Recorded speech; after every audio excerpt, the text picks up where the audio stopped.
Welcome to study point. दोस्तों, इस video में हम बिहार से इंटर लेवल मेंस एग्जाम के लिए सामान्य हिंदी के 1 से लेकर 50 तक प्रश्न देखने वाले हैं। दोस्तों, सारे प्रश्न आपके एग्जाम के लिए मोस्ट इंपॉर्टेंट हैं। दोस्तों, जैसा आप सभी को पता है कि आपके एग्जाम के लिए जो है हिंदी में पास होना अनिवार्य है, इसलिए वीडियो आपके लिए जो है काफ़ी महत्वपूर्ण होने वाला है। तो वीडियो में अंत तक बने रहिएगा। अगर आप चैनल पहली बार आए देखिए जरूर सब्सक्राइब कर लीजिएगा, क्योंकि हमारे चैनल पर जो है आपको लगातार वीडियो दी जाती है। तो आइए शुरू करते हैं आज का वीडियो। देखिए, हमारा पहला प्रश्न क्या है, नयन का तद्भव शब्द क्या है। देखिए, नयन एक तत्सम शब्द है, आपको पहचानना है कि नयन का तद्भव शब्द क्या है। देखिए, वे शब्द जो संस्कृत से बिगड़ कर आते हैं उन्हें हम तद्भव कहते हैं, और जो संस्कृत के शुद्ध शब्द होते हैं उन्हें हम तत्सम कहते हैं। तो नयन का जो तद्भव हमारा हो जाएगा, देखिए नयन बिल्कुल गलत लिखा हुआ है, तो आपका सही आंसर क्या हो जाएगा, नयन जो है बिल्कुल सही हमारा हो जाएगा। नयन का तद्भव शब्द क्या होगा, नयन जो है ऑप्शन नंबर डी करेक्ट हो जाएगा। देखिए, इस वीडियो में 50 प्रश्न हैं। 50 प्रश्न में से आप कितने सही करते हैं, अपना स्कोर जो है हमें कमेंट करके ज़रूर बताइएगा, जिससे दोस्तों हमें पता चलेगा कि आप कितने प्रश्न सही कर पाते हैं। दूसरा प्रश्न है, पत्र का तद्भव शब्द क्या होगा। देखिए, पत्र एक तत्सम शब्द है, यानी कि संस्कृत का शुद्ध शब्द है। तो पत्र का तत्सम क्या होगा, सही। देखिए, पत्र का तद्भव क्या होगा, तो सही आंसर हमारा क्या हो जाएगा, पत्ता। जो पत्र का तद्भव यानी कि बिगड़ा हुआ रूप है वो क्या है, पत्ता। यहाँ पर जिन लोगों ने भी सी को चुना उनका जवाब करेक्ट हो जाएगा। अगला प्रश्न देखिए क्या है, अंटी मारना एक मुहावरा है, इसका अर्थ क्या है। अंटी मारना मुहावरे का क्या अर्थ है, तो देखिए सही आंसर हो जाएगा ऑप्शन नंबर सी, कम तौलना। जब कोई भी दुकानदार कोई भी चीज़ कम तौलता है तो उसे हम कहते हैं अंटी मारना, यानी कि कम तौलना। तो यहाँ पर सही आंसर क्या हो जाएगा, ऑप्शन नंबर सी यहाँ पर जो है राइट आंसर हो जाएगा। अगला प्रश्न है, निम्नलिखित में से कौन सी बिहारी भाषा की बोली नहीं है। तो आपको पहचानना है कि निम्नलिखित में से कौन सी बिहारी भाषा की बोली नहीं है। देखिए, आपको पता होना चाहिए कि हिंदी की 5 उपभाषाएं हैं, और 5 उपभाषाओं में 17 कुल मिलाकर बोलियां हैं। देखिए, उन्हीं में से एक हमारी उपभाषा क्या है, बिहारी। और बिहारी के अंतर्गत 3 हमारी बोलियां आती हैं। कौन कौन सी, देखिए मगही, मैथिली और भोजपुरी, ये सभी जो है बिहारी बोली के अंतर्गत आते हैं। लेकिन जो छत्तीसगढ़ी है यह बिहारी भाषा के अंतर्गत बोली नहीं आती है। तो यहाँ पर ऑप्शन नंबर जो बी हमारा है राइट हो जाएगा। देखिए, छत्तीसगढ़ी जो है ये पूर्वी हिंदी के अंतर्गत आता है। किसके अंतर्गत, देखिए पूर्वी हिंदी के अंतर्गत 3 भाषाएं आती हैं। कौन कौन से, अवधी एक आता है हमारा, आपको याद रखना है, एक हमारा अवधी हो जाएगा, दूसरा हो जाएगा बघेली, और तीसरा हो जाएगा छत्तीसगढ़ी। ये तीनों भाषाएं जो है पूर्वी हिंदी के अंतर्गत आती हैं, तो ये भी आपको याद रखना है। अगला प्रश्न है, पावक शब्द का संधि विच्छेद क्या होगा। देखिए, पावक शब्द का संधि विच्छेद क्या होगा, तो यहाँ पर हमारा राइट आंसर हो जाएगा, देखिए पो प्लस अकह, क्या हो जाएगा, पो प्लस अकह जो है पावक जो हमारा है, पावक का संधि विच्छेद ऑप्शन नंबर बी राइट हो जाएगा। अगर हम बात करें कि यहाँ पर संधि कौन सी लगी है, तो आपको याद रखना है यहाँ पर अयादि संधि का जो है यहाँ पर प्रयोग हुआ है पावकह में। तो ऑप्शन नंबर बी जिन लोगों ने चुना है उनका जवाब जो है राइट हो जाएगा। अगला प्रश्न है, अंधे के आगे रोना का क्या अर्थ है। देखिए, अंधे के आगे रोना का अर्थ होता है व्यर्थ का प्रयत्न करना, क्योंकि अंधा व्यक्ति आपको रोते हुए देख नहीं सकता है। तो अंधे के आगे रोना का मतलब होता है व्यर्थ का प्रयत्न करना। तो इस प्रश्न का हमारा ऑप्शन नंबर जो बी है राइट आंसर हो जाएगा। अगला प्रश्न है, झांसी की रानी उपन्यास के लेखक कौन है। देखिए, झांसी की रानी एक बहुत ही प्रसिद्ध उपन्यास है, तो आपको पहचानना है कि झांसी की रानी के उपन्यास के लेखक कौन है। तो हमारा यहाँ पर राइट आंसर हो जाएगा option number A, Vrindavan Lal Verma. देखिए, वृंदावन लाल वर्मा ने जो है झांसी की रानी उपन्यास लिखी है। तो यहाँ पर हमारा ऑप्शन नंबर ए जो है बिल्कुल राइट आंसर हो जाएगा। अगला प्रश्न है, निम्नलिखित में से कौन सा पथिक का पर्यायवाची है। देखिए, पथिक मतलब होता है राहगीर, बटोही, मुसाफिर, पंथी। देखिए, सभी जो हमारे हैं पथिक के ही पर्यायवाची है। देखिए, मुसाफिर हो गया, बटोही, पंथी, ये सभी किसके पर्यायवाची हैं, पथिक के ही पर्यायवाची हैं। तो राइट आंसर क्या हो जाएगा हमारा ऑप्शन नंबर डी, ये सभी जो है करेक्ट हो जाएगा हमारा पथिक के लिए। ऑप्शन नंबर डी यहाँ पर राइट आंसर हो जाएगा। अगला प्रश्न है, शिष्ट का विलोम क्या होगा। देखिए, बहुत ही आसान सा प्रश्न है। तो शिष्ट का जो हमारा विलोम होगा वो हो जाएगा अशिष्ट। क्या हो जाएगा, शिष्ट का हो जाएगा अशिष्ट। ऑप्शन नंबर सी यहाँ पर राइट आंसर हो जाएगा। अगला प्रश्न देखिए क्या है, अगला प्रश्न हमारा है कि बच्चों को थपकी देकर सुलाने का गीत, इसे क्या कहते हैं। देखिए, जो अनेक शब्दों का एक शब्द होता है, तो बच्चों को थपकी देकर सुलाने का गीत जो होता है उसे हम क्या कहते हैं, तो आप सभी को पता होगा, बच्चों को थपकी देकर सुलाने का जो गीत होता है उसे लोरी कहते हैं। ऑप्शन नंबर बी जो है लोरी यहाँ पर राइट आंसर हो जाएगा। अगला प्रश्न देखिए क्या है, अनुकूल में कौन सा समास है। तो देखिए, हमारा मोस्ट इंपॉर्टेंट प्रश्न ये है, अनुकूल में कौन सा समास है? तो देखिए यहाँ पर राइट आंसर हमारा हो जाएगा अव्ययी भाव समास। देखिए पहचानना कैसे आपको, अनुकूल में जो है अनु क्या है हमारा, अनु एक उपसर्ग लगा हुआ है। क्या है? अनु उपसर्ग लगा हुआ है। देखिए जिस भी समास का जो पहला पद उपसर्ग हो यानी कि पहला पद हमारा अव्यय होता है वो हमारा अव्ययी भाव समास होता है। देखिए जैसे कि जहाँ पर प्रति लगा हो, जैसे कि प्रतिदिन, अनु लगा हो, इसके अलावा अधि लगा हो, ये सभी हमारे उपसर्ग होते हैं, तो ये सभी हमारे अव्ययी भाव समास में आ जाएंगे। तो यहाँ पर हमारा राइट आंसर क्या हो जाएगा? ऑप्शन नंबर सी, अव्ययी भाव समास यहाँ पर हमारा करेक्ट आंसर हो जाएगा। अगला प्रश्न है, सत्पुरुष में कौन सा उपसर्ग प्रयुक्त हुआ है? देखिए सत्पुरुष में कौन सा उपसर्ग प्रयुक्त हुआ है, तो आपको अगर हम इसका विच्छेद करेंगे, देखिए क्या हो जाएगा, सत प्लस पुरुष। सत्पुरुष में क्या हो जाएगा? सत प्लस पुरुष। तो उपसर्ग देखिए शब्द के पहले लगता है, तो सत्पुरुष में जो सत है शब्द के पहले जुड़ा हुआ है, तो ऑप्शन नंबर जो डी है राइट हो जाएगा। सत्पुरुष में सत जो है उपसर्ग के रूप में प्रयुक्त हुआ है। अगला प्रश्न देखिए क्या है, अगला प्रश्न हमारा है, 3 वर्ष उपन्यास के लेखक कौन है? देखिए 3 वर्ष एक बहुत ही प्रसिद्ध उपन्यास है, इसके लेखक कौन है? तो देखिए हमारा यहाँ पर राइट आंसर क्या हो जाएगा? ऑप्शन नंबर बी, भगवती चरण वर्मा जो है 3 वर्ष उपन्यास के लेखक हैं। जिन लोगों ने भी बी को चुना होगा उनका जवाब राइट हो जाएगा। देखिए आपको ऐसे प्रश्न की रेगुलर प्रैक्टिस करनी पड़ेगी, क्योंकि हिंदी के कुछ आसान प्रश्न ऐसे होते हैं जिन्हें आप बाद में भूल जाते हैं, तो यहाँ पर आपको रेगुलर जो है प्रैक्टिस आपके लिए ज़रूरी है। अगला प्रश्न है, काली आंधी जो एक रचना है इसके रचयिता कौन है? तो देखिए काली आंधी के रचयिता हैं, ऑप्शन नंबर ए करेक्ट हो जाएगा, कमलेश्वर। कमलेश्वर जो है काली आंधी के रचयिता हैं, ऑप्शन नंबर जो हमारा ए है राइट आंसर हो जाएगा। अगला प्रश्न देखिए क्या है, उसने कहा था कहानी के लेखक कौन है? देखिए जो उसने कहा था कहानी है इसके लेखक हैं चंद्रधर शर्मा गुलेरी। सही आंसर क्या हो जाएगा? Option number C, Chandradhar Sharma Guleri जो है इन्होंने उसने कहा था नामक कहानी लिखा था।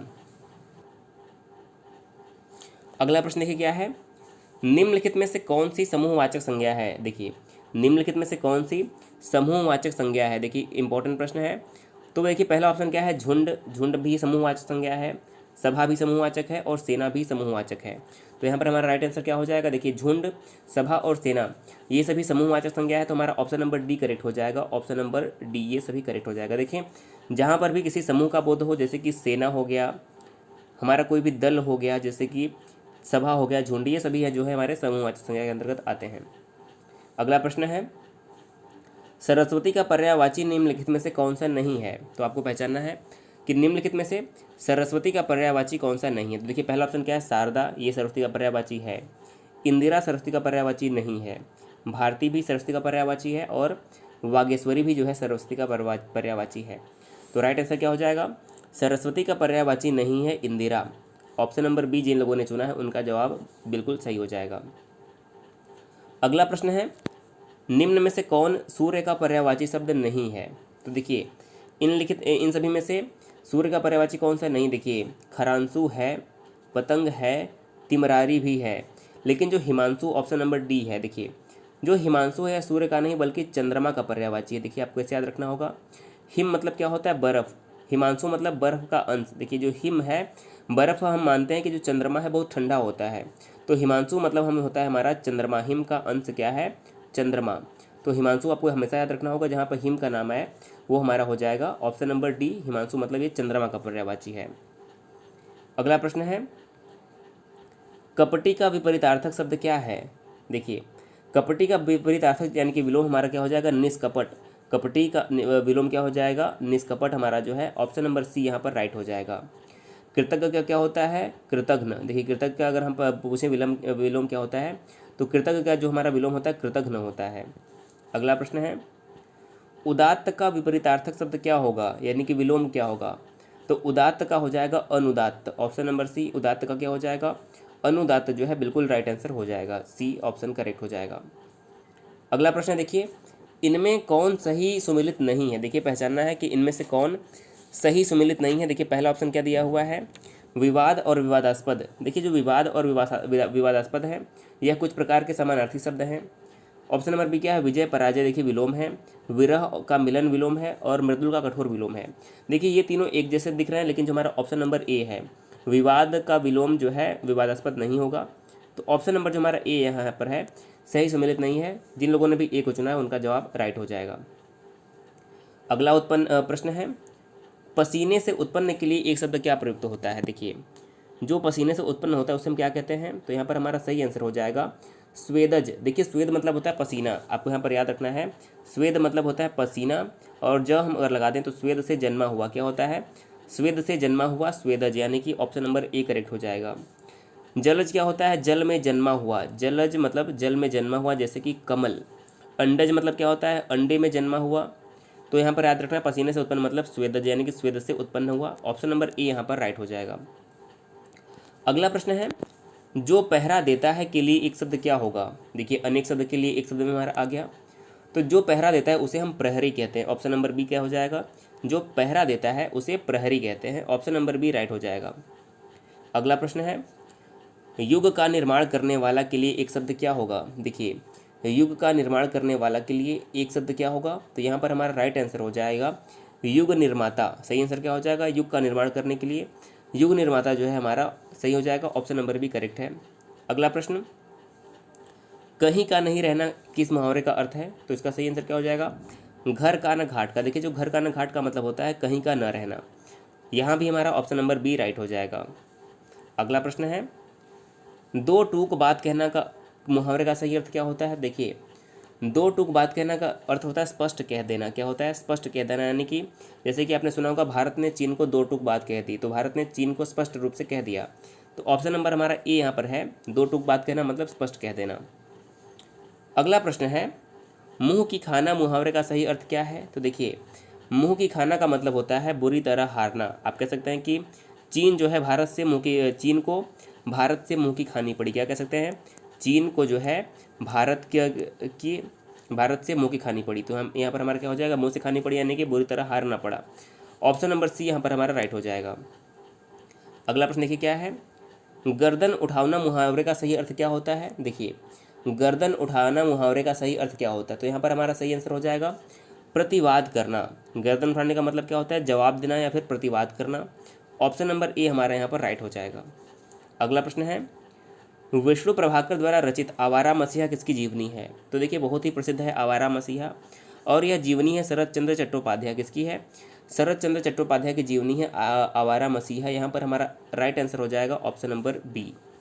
अगला प्रश्न देखिए क्या है, किस वाक्य में क्रिया भूतकाल में नहीं है? तो आपको पहचानना है कि किस काल में क्रिया जो है वह भूतकाल में नहीं है। देखिए, वह पढ़ रहा था, ये भूतकाल में है। उसने पढ़ाई की थी, ये भी भूतकाल में है। उसने पढ़ाई कर ली थी, ये भी भूतकाल में है। लेकिन वह पढ़ने वाला है, यह क्या है?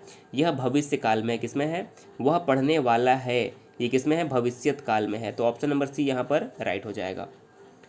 अगला प्रश्न है, निम्नलिखित में से किस वर्ण का उच्चारण तालु से नहीं होता है? तो पहचानना है कि निम्नलिखित में से किस वर्ण का जो उच्चारण है वो तालु से नहीं होता है। देखिए, जो च वर्ण है, देखिए जो हमारा च वर्ग होता है इसका उच्चारण तालु से होता है, आपको याद रखना होगा। च वर्ण जो है वर्ग है इसका उच्चारण तालु से होता है, जैसे कि च हो गया, छ, ज, झ, च, छ जो है इनका उच्चारण तालु से होता है। लेकिन जो हमारा क है, क का उच्चारण तालु से नहीं होता है, बल्कि क वर्ग का जो उच्चारण है वो कंठ से होता है। किससे होता है? क वर्ग का उच्चारण कंठ से होता है। देखिए, आपको याद रखना है, क वर्ग का उच्चारण किससे होता है? कंठ से होता है। दूसरा, हमारा च वर्ग का किससे होता है? तालु से। च वर्ग का उच्चारण होता है तालु से। फिर उसके बाद हमारा क्या होता है? प वर्ग जो होता है हमारा ओष्ठ होता है। क्या होता है? प वर्ग हमारा ओष्ठ से बोला जाता है। देखिए, इसके बाद हमारा क्या होता है? ट वर्ग। ट वर्ग किससे बोलते हैं हम? ट वर्ग जो होता है मूर्धा से बोलते हैं। तो ये आपको याद रखना है, क वर्ग कंठ से, च वर्ग तालु से, ट वर्ग मूर्धा से, और प वर्ग जो है ओष्ठ से बोले जाते हैं। याद रखना है आपको। अगला प्रश्न है, अंतर्गत में कौन सी संधि है? देखिए, अगर हम अंतर्गत का अगर हम विच्छेद करेंगे तो क्या आएगा? अंतः प्लस गत। क्या होगा? अंतःगत। तो यहाँ पर हमारा विसर्ग आया है, तो हो जाएगा ऑप्शन नंबर सी, विसर्ग संधि जो है हमारा यहाँ पर राइट आंसर हो जाएगा।